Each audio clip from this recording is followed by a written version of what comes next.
ഒരു സാധാരണ പൗരനെ സംബന്ധിച്ചിടത്തോളം രാജ്യത്തിന്റെ വികസനം എന്നുള്ളത് അവന്റെ വീട്ടിന് മുമ്പിലുള്ള കാര്യങ്ങളാണ്. അവന്റെ വീട്ടിന് മുമ്പിൽ അതിന്റെ റോഡുണ്ടോ, അതിന് ഇലക്ട്രിസിറ്റി ഉണ്ടോ, ലൈറ്റ് ഉണ്ടോ, അതിനവരുടെ സ്കൂൾ അവിടെ ഉണ്ടോ, അത് PSC അവിടെ നല്ല എനിക്ക് വർക്ക് ചെയ്യുന്നുണ്ടോ, ഇതൊക്കെ തന്നെ സാധാരണ പൗരനെ സംബന്ധിച്ചിടത്തോളം വികസനവും മാറ്റങ്ങളും നേട്ടങ്ങളും ഒക്കെ എന്നുള്ളതാണ്.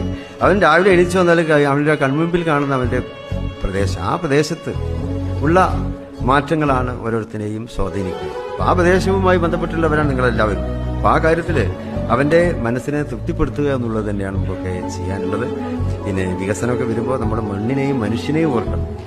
മനുഷ്യനെ മറന്നുകൊണ്ടുള്ള വികസനത്തിന് നിങ്ങൾ കൂട്ടു നിൽക്കരുത്. വികസനം മനുഷ്യനെ ഓർത്തുകൊണ്ട്, മണ്ണിനെയും ഓർത്തുകൊണ്ട്, അത് പ്രകൃതിയെയും ഓർത്തുകൊണ്ട്, പ്രകൃതിയുടെ സന്തുലിതാവസ്ഥകൾക്ക് കോട്ടം തട്ടാത്ത രീതിയിലുള്ള വികസനങ്ങൾ അതിനെ നടപ്പിലെടുത്താനായിരിക്കണം നിങ്ങൾ മുൻതൂക്കം കൊടുക്കേണ്ടത് എന്നുള്ളതുകൂടി സാന്ദർഭികമായി ഞാൻ വളർത്തുക. നമ്മൾ വികസനത്തിനെതിരല്ല, പക്ഷെ മനുഷ്യനെയും മണ്ണിനെയും ഓർത്തുകൊണ്ടുള്ള വികസനമാണ് നമുക്ക് ആവശ്യമായിട്ടുള്ളത്. പിന്നെ ഉള്ളതെന്താണ്, നാടിനും ഒക്കെ വേണ്ടി പ്രവർത്തിക്കുമ്പോൾ അഴിമതിരഹിതമായ ഒരു ഭരണമാണ് നമുക്ക് മുന്നോട്ട് വെക്കേണ്ടത്. അപ്പോൾ നമുക്ക് പറയാം, ഇപ്പോൾ നമ്മൾ ഒരുപാട് നല്ല നല്ല ആൾക്കാരെ ജയിപ്പിച്ചിട്ടുണ്ട്. അവരൊക്കെ പരിശോധിക്കുമ്പോൾ, അവരുടെ റെക്കോർഡുകൾ പരിശോധിക്കുമ്പോൾ അവരൊക്കെ അവരുടെ സേവന മേഖലയിൽ അവരുടെ ഉത്തരവാദിത്വം നിർവഹിച്ച ആ മേഖലയിലൊക്കെ അവർ സമ്പൂർണ്ണമായും പെർഫെക്റ്റ് ആയിട്ടുകൊണ്ട് അവർ പ്രവർത്തിച്ചു എന്നുള്ളതാണ്.